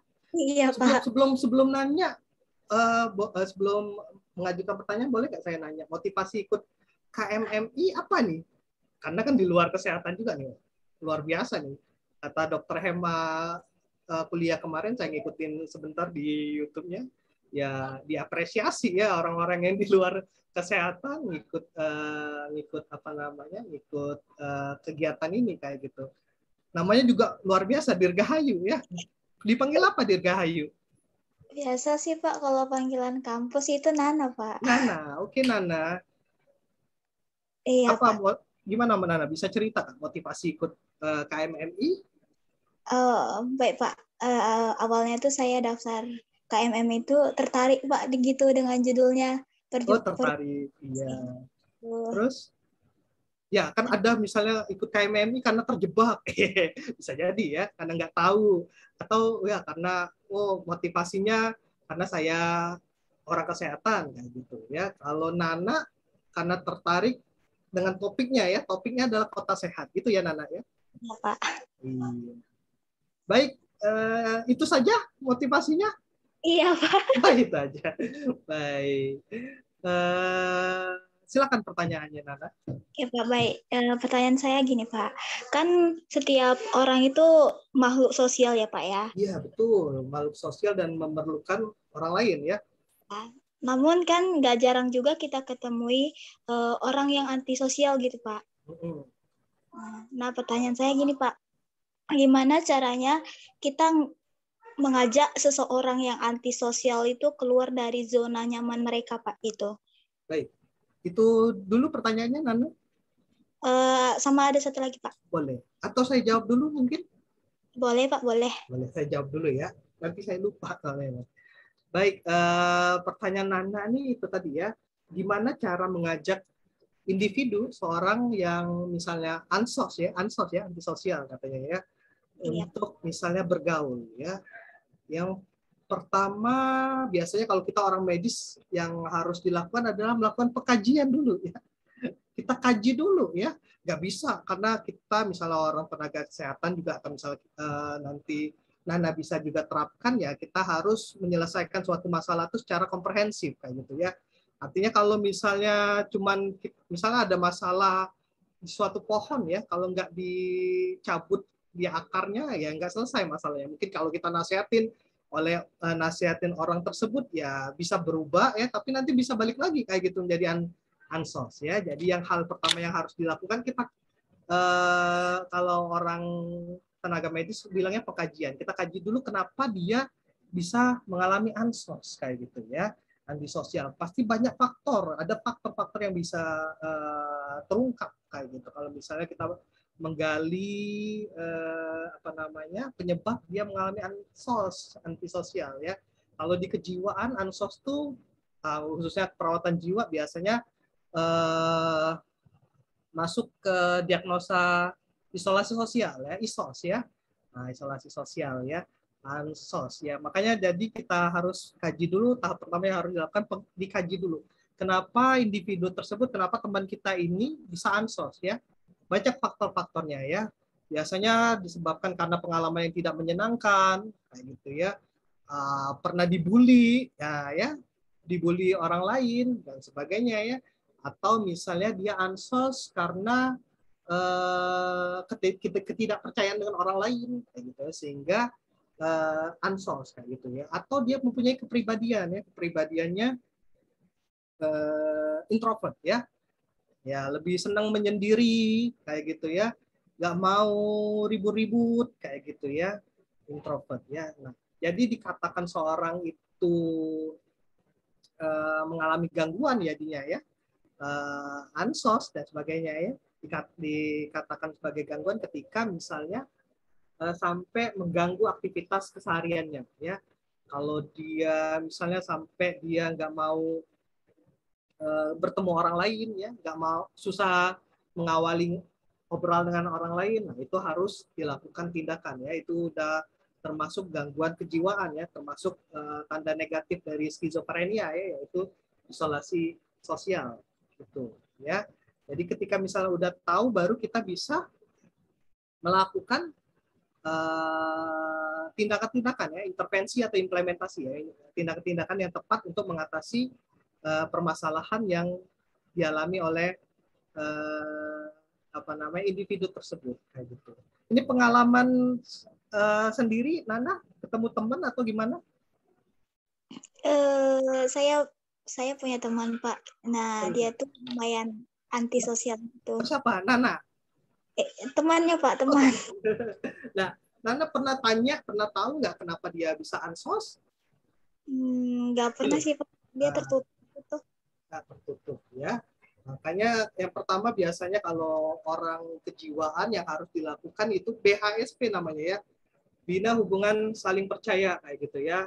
Sehingga kalau misalnya antara pasien dengan tenaga kesehatannya atau misalnya dengan Nana dengan temannya udah percaya, dia bakalan lebih terbuka terhadap masalah yang dialami ya.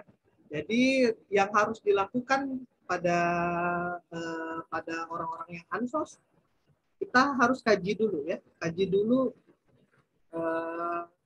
alasan ya, faktor utama kenapa individu tersebut tuh bisa ansos kayak gitu ya.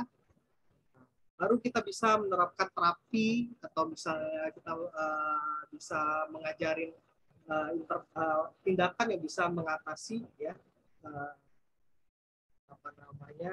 teman kita yang ansos itu ya. Salah satunya bisa diajak kita lebih aktif ya. Karena misalnya kalau dia ansosnya karena memang kepribadiannya introvert, kan biasanya dia lebih condong menunggu orang lain nanya, orang lain ngobrol kayak gitu ya. Sehingga kita yang harusnya biasanya nanti lebih aktif dalam memulai komunikasi ya, dan melibatkan teman anak itu atau individu tersebut yang ansos itu ke kegiatan-kegiatan bersama. Itu Nana? Cukup, Pak. Jelas ya? Jelas. Pertanyaan kedua boleh? Yang kedua, Pak, kenapa masyarakat modern itu lebih cenderung tidak mau menerima ide dari orang lain, dan apa faktor yang melatar belakangi masalah tersebut, Pak? Baik. Jadi tadi di perkuliahan kursus tadi menyatakan bahwa masyarakat modern itu biasanya lebih sulit menerima ide-ide orang lain ya. Nah, itu disebabkan karena coba saya cek ya, perasaan saya biasanya masyarakat modern lebih bisa menerima pengaruh dari luar dan ide-ide dari luar ya, dari tradisional ya. Coba kita cek ya.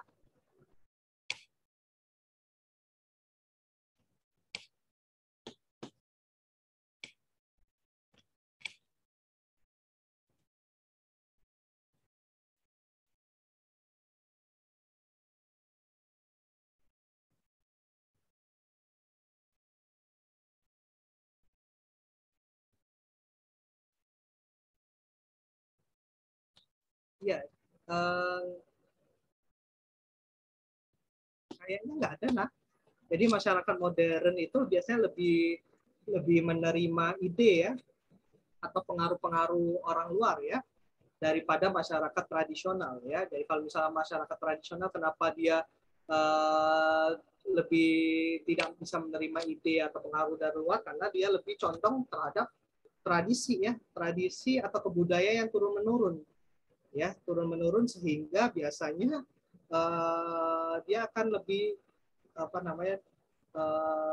susah menerima pengaruh dari luar ya. Misalnya kalau di Bali ya, di Bali itu kental banget ya tradisinya ya, tradisi atau budayanya ya. Misalnya kalau kepercayaan Bali, kalau nikah harus sekasta gitu ya.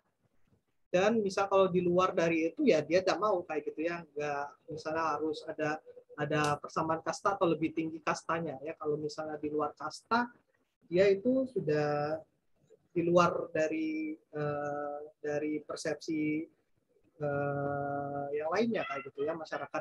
Makanya biasanya di Bali biasanya lebih condong ke tradisi, lebih condong ke masyarakat pedesaan ya, ininya implementasinya ya.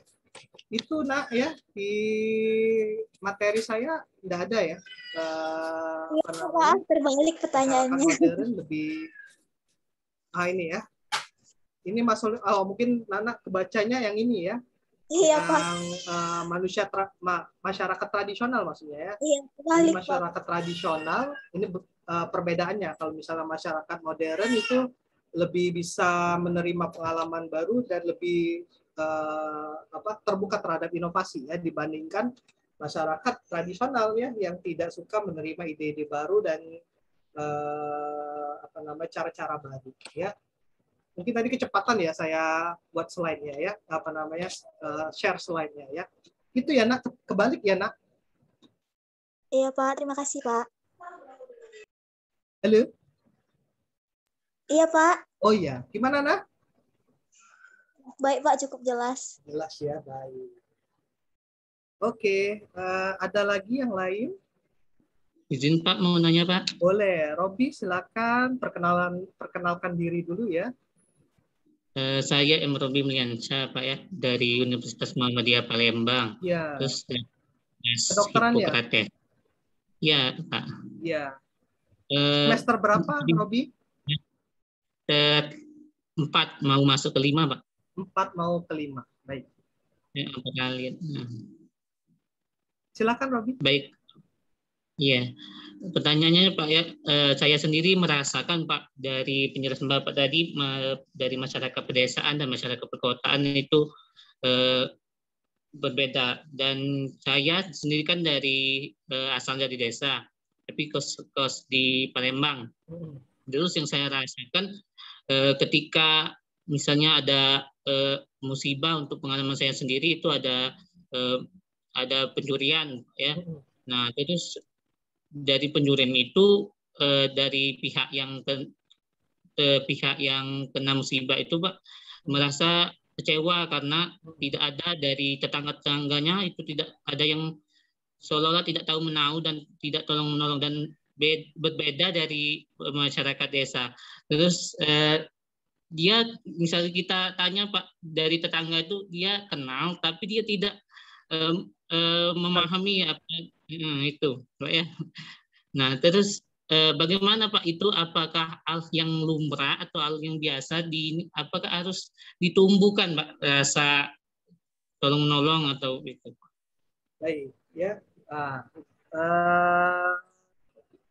Robi ya, di kos mana, di daerah dekat ini ya, dekat Universitas Muhammadiyahnya ya? Iya Pak. Iya. Tolong bantu. Iya, saya juga punya ibu mertua ya. Ibu mertua tuh daerah Pelaju juga ya, daerah-daerah Muhammadiyah ya. Jadi saya ya tahu juga ya banyak kejadian pencurian ya di kos-kosan gitu ya Robi ya. Baik. Itu ya. Iya ya. Jadi Robi asalnya dari mana? Dari Kabupaten Oki, Pak. Oki Kayu Agung? Desa Tulung Selapan. Oh, Selapan ya, baik. Ya, berbeda sekali ya. Ini pengalaman Robi ya. Realnya seperti itu memang ya. Di pedesaan dan perkotaan itu tadi ada hal positif dan negatifnya ya. Kalau misalnya negatifnya perkotaan itu dia biasanya lebih bersifat individualis kayak gitu ya. Kalau ada masalah, ada apa-apa, ya sendiri-sendiri kayak gitu ya. Ya paling enggak jiwa empati dan simpantinya itu agak kurang kayak gitu. Dibandingkan misalnya masyarakat pedesaan ya, kalau ada sesuatu selain melakukan pertolongan secara moral ya, mungkin material juga bisa dilakukan biasanya masyarakat pedesaan. Biasanya kalau ada pencurian biasanya saling tolong menolong, memberikan sumbangan dan sebagainya, itu pedesaan ya. Berbeda dengan perkotaan yang sifatnya individualis ya, sampai mungkin kalau misalnya di daerah Robi yang kosan ini mungkin tahu pelakunya sambil ditutup-tutupin ya. Itu nggak, Rob? Tidak Pak, itu tidak, ya? Itu pelakunya. Gimana? Pelakunya itu, pencurinya itu kan jelas. Oh, sudah ada, jelas ketemu ya. Ada tahu orangnya ya. Tapi warga acuh saja seperti itu ya. Dia cepat melarikan diri. Oh, iya, ya. Itu tadi ya. Jadi berdasarkan itu ya pertanyaan Robi tadi, apa yang harus dilakukan? Ya nggak bisa ya. Yang harus dilakukan kita berdasar itu tadi ya, tidak bisa menumbuhkan sifat seseorang ya, karena memang ciri dan budayanya seperti itu di perkotaan ya, karena bersifat individualis kayak gitu ya. Mayoritas seperti itu ya, urusan sendiri-sendiri kayak gitu ya. Jadi yang bisa dilakukan yaitu meminta pertolongannya dengan pihak berwajib kayak gitu ya, yang harus dilakukan ya. Karena kalau kaitannya dengan yang materi ya yang sekarang yang kita pelajarin itu nggak bisa ya, karena condongnya berbeda, memang cirinya udah seperti itu perkotaan ya. Tidak bisa kita bisa tumbuhkan ya, bisa ditumbuhkan bisa, tapi dengan waktu yang lama misalnya ya, karena menumbuhkan suatu perilaku atau merubah suatu perilaku itu perlu waktu yang lama ya, mungkin dari dan melibatkan orang lain ya, harus misalnya dari suatu RT harus ikut mengadakan kegiatan bersama, mengadakan aturan atau budaya bersama ya, sehingga timbullah rasa misalnya kayak ciri-ciri masyarakat pedesaan kayak gitu ya. Jadi untuk mengubah atau misalnya kita supaya bisa gimana sih kita bisa rubah aware ini agak sulit kalau kita bergerak sendiri kayak gitu. Harus banyak peran serta seluruhnya dan kesadaran masyarakat seluruhnya ya, baru bisa terwujud ya sifat yang seperti itu ya. Masalahnya tidak semua orang mau kayak gitu ya. Masyarakat perkotaan itu tadi kan lebih condong misalnya ke waktu ya, lebih condong ke individualis ya, memiliki pekerjaan yang masing-masing gitu ya. Kalau misal pedesaan kan mungkin pekerjaannya sama ya, mayoritas petani ya, sehingga waktunya ya bisa dibuat misalnya suatu kegiatan atau perkumpulan ya, sehingga ikatan batinnya itu sangat erat ya masyarakat pedesaan daripada masyarakat perkotaan ya. Jadi kalau kita harus mengubahnya secara keseluruhan kayak gitu ya. Menguatkan ikatan dulu setiap warganya ya, membuat aturan yang jelas, misalnya ketua RT-nya kita menjelas misalnya ada suatu kemalingan dan sebagainya, kita harus membantu atau sumbangan dan sebagainya, aturannya jelas di suatu daerah perkotaan gitu. Mungkin itu Robi yang bisa dijelaskan. Iya, Pak. Terima kasih, Pak. Sama-sama. Terjawab ya? Ya, semoga terjawab ya. Karena memang agak sulit ya untuk masyarakat perkotaan merubah watak dan perilakunya biasanya agak sulit karena memang condong lebih individualis ya. Individualis disebabkan karena karena kesibukan pekerjaan dan sebagainya ya. Berbeda dengan cirinya masyarakat pedesaan yang lebih erat kaitannya ya, lebih sistem kekeluargaan kayak gitu ya. Jadi kalau misalnya teman-teman punya kampung ya di desa atau misalnya memang dari desa ya akan berbeda sekali ya. Ya, mungkin Robi mengalami shock culture ya kalau di Palembang dan sebagainya ya. Makanya akan timbul perbedaan yang jelas antara pedesaan dan perkotaan kayak gitu ya. Untuk merubahnya bisa tidak? Nah, itu akan sulit sekali ya untuk merubah perilaku, sikap ya keseluruhan ya. Mungkin bisa dirubah ya, bisa dirubah. Mungkin ada beberapa orang yang bisa dirubah, tapi untuk merubah mayoritas suatu daerah itu akan sulit ya. Karena kalau misalnya di desa itu sudah terbentuk ya, karena dari tradisi, dari turun menurun biasanya ya, dari kebiasaan turun menurun kayak gitu di desa tersebut, sehingga polanya sudah terbentuk dari dalam, dari sudah lama ya. Kalau kota kan latar belakangnya berbeda-beda, orangnya juga berbeda-beda, sehingga suku budaya juga asalnya berbeda-beda, sehingga akan lebih sulit untuk merubah seperti misalnya masyarakat desa. Itu ya. Ada yang lain? Izin bertanya, Pak. Boleh. Yohana Francisca. Silakan diperkenalkan diri dulu. Iya, perkenalkan saya Yohana Francisca Cintal Kidang dari Universitas Nusa Cendana Kupang, NTT. Wih, jauh ya, NTT ya. Saya pernah ke NTB ya, saya berharap bisa ke NTT juga ya. Amin. Silakan Yohana. Dipanggil apa Yohana? Ika, Pak.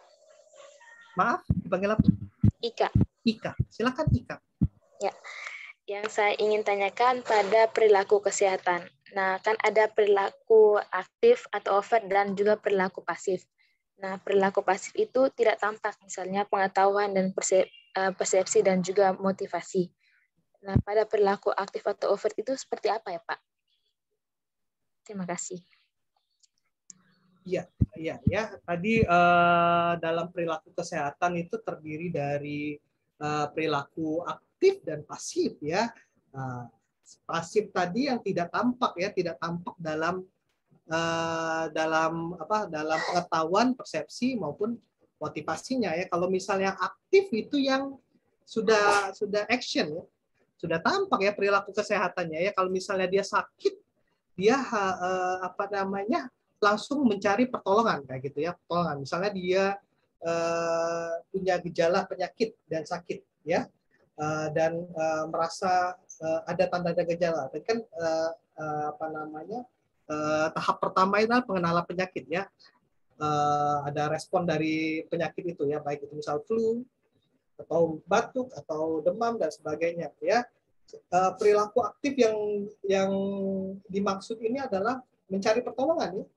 Mencari pertolongan atau melakukan tindakan pengobatan kayak gitu ya. Yang baik itu dia self medication ya, atau dia minum obat sendiri ya, atau misalnya mencari pertolongan ya ke rumah sakit, ke klinik ya, ke puskesmas ya.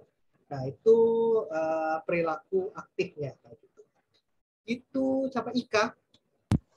Ya, Pak. Paham, Pak. Ika kedokteran ya? Bukan, Pak. Dari jurusan kimia.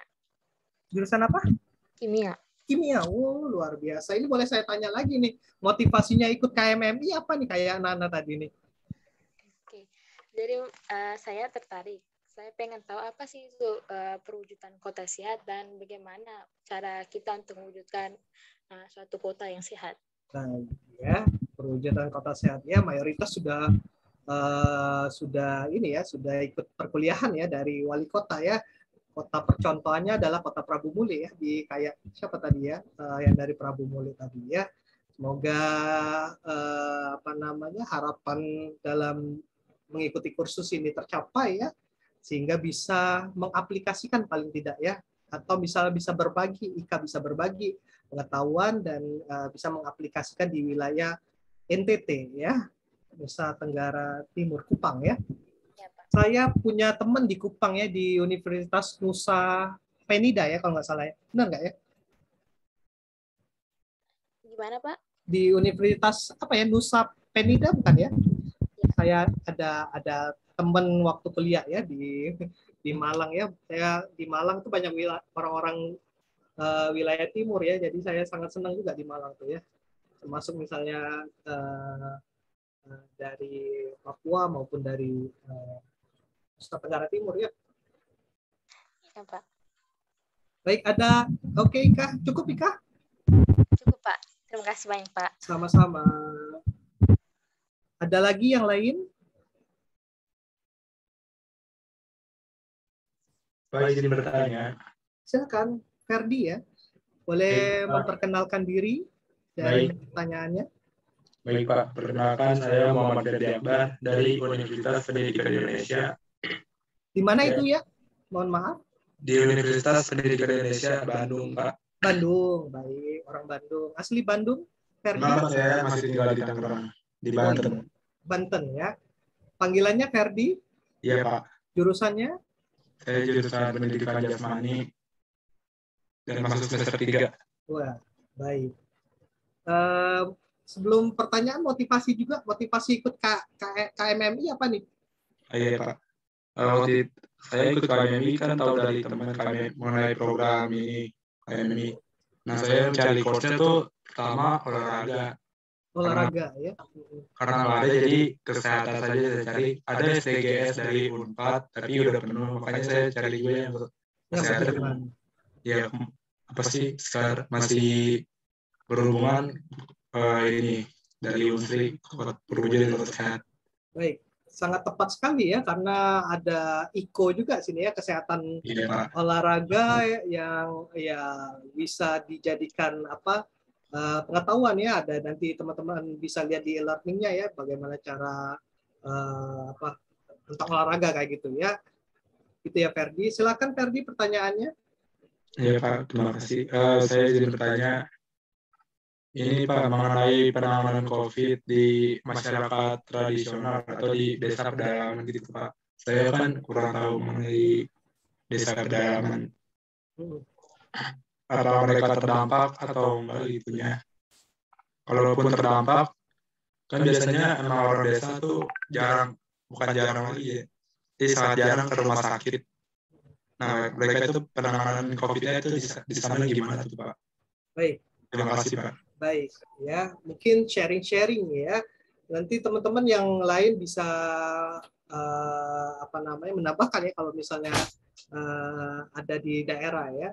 Ini sepengetahuan saya ya. Ini karena kalau misalnya dari sekarang ya, sekarang ini masyarakat pedesaan tidak banyak, misalnya tidak pure masyarakat pedesaan ya. Kebanyakan ada juga masyarakat transisi. Jadi dia tinggal di desa ya. Tapi kriteria orangnya berbeda-beda ya. Yang muda, yang remaja, atau misalnya yang masih muda itu sudah condong ke masyarakat transisi ya, yang bisa menerima pengaruh dari luar kayak gitu ya, pengaruh dari kota dan sebagainya ya. Sehingga informasinya misalnya bisa didapatkan juga bisa menerima, bisa kalau ketika sakit harus mencari pertolongan juga ya. Sebagai sharing saja ya, misalnya di COVID ini di mana-mana ada ya. COVID baik itu di desa, di kota ya, karena sudah pandemi, artinya pandemi sudah bukan endemi lagi ya. Kalau endemi di suatu negara saja, suatu daerah saja, ini sudah pandemi seluruh dunia mengalami COVID-19 ya. Jadi kalau misalnya di Sumatera Selatan, saya ceritanya di Sumatera Selatan. Sumatera Selatan itu terdiri dari berbagai 2 kabupaten, sisanya adalah 2 kota ya, ada kota Prabu Muli dan kota Palembang. Sisanya adalah kabupaten. Kabupaten itu terdiri dari desa-desa ya. Nah, sepengetahuan saya berdasarkan informasi dari gugus tugas COVID ya, termasuk juga di pedesaan ya sudah terjangkit COVID ya, COVID-19. Itu disebabkan karena apa itu tadi ya. Jadi masyarakat pedesaan untuk saat ini ya mayoritas atau sebagiannya juga termasuk masyarakat transisi ya, yang bisa terpengaruh oleh wilayah luar, atau misalnya bisa mobilitas ya, mobilitas ke kota, terus berurbanisasi ke kota, atau misalnya dia asalnya dari desa, dia urbanisasi kota, ke kota di PHK kan sekarang, terus balik lagi ke desa yang membawa virus kayak gitu, virus corona, sehingga rakyatnya atau masyarakat pedesaan bisa terkena COVID-19 kayak gitu ya. Jadi kalau misalnya masyarakat pedesaan sekarang di zaman digital sudah terpapar pengetahuan dan informasi, apalagi misalnya program pemerintah ya, edukasi dari pemerintah ya, dari sejak 2020 ditetapkan bencana nasional, bencana dunia ya, pandemi di Maret 2020. Itu di awal-awal pemerintah gencar menginformasikan, baik itu di kota, di desa ya. Artinya misalnya kalau di kota ya wajar terpapar karena ada media elektronik, cetak maupun online ya. Kalau misalnya di desa dia biasanya lewat dari bupati, dari bupati ke camat, dari camat ke desa-desa ya, ke perangkat desa ya. yang menginformasikan ke warganya tentang COVID-19, baik itu dari pencegahan, pengobatan, tanda dan gejala, sehingga pengobatan. Ya, di pedesaan juga ya sekarang sudah banyak misalnya pelayanan kesehatan ya, walaupun enggak ya mungkin tidak merata ya, ada misalnya pelayanan kesehatannya jauh dari rumah ya, tapi minimal masih bisa dijangkau oleh pelayanan kesehatan. Setiap desa pasti memiliki puskesmas minimal ya, puskesmas atau apa namanya posyandu kali ya, atau misalnya pustu ya, biasanya ada pustu ya. Saya juga sering terlibat dalam penelitian nasional ya di Kemenkes ya, misalnya dari Ripaskes ya, Riskesdas ya, saya ikut Riskesdas yang 2013 ya. Teman-teman biasa kalau penelitian pasti nggunain data riset kesehatan dasar ya, Riskesdas ya.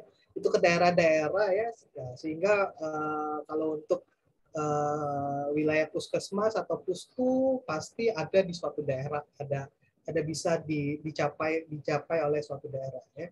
Jadi berdasarkan pertanyaan dari Ferdi tadi, gimana biasanya masyarakat pedesaan ya, masyarakat pedesaan yang sudah terpapar secara informasi ya dan tahu itu dia akan mencari pertolongan ke puskesmas atau pustu ya yang paling terdekat ya, tempat atau misalnya di apa namanya rumah sakit terdekat ya, ada RSUD namanya, rumah sakit umum daerah biasanya di daerah tertentu ya, di pedesaan ya. Kalau misalnya biasanya jauh ya, perlunya biasanya di puskesmas ya, puskesmas atau pustu, puskesmas pembantu ya. Itu Ferdi yang bisa dijelaskan. Baik Pak, cukup jelas, terima Jelas kasih. ya. Alhamdulillah kalau jelas. Sama-sama. Ada lagi yang lain?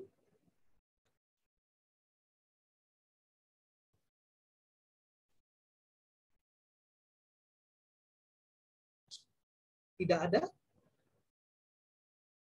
Kalau tidak ada ya cukup banyak dari pertanyaan dari teman-teman ya.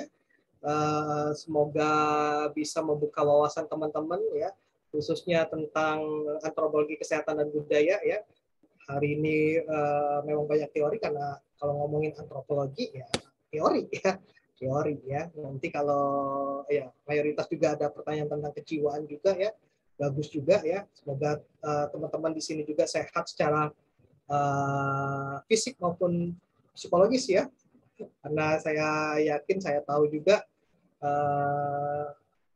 capeknya luar biasa ya kuliah di Zoom maupun mengerjakan tugas yang banyak di Zoom di online ya.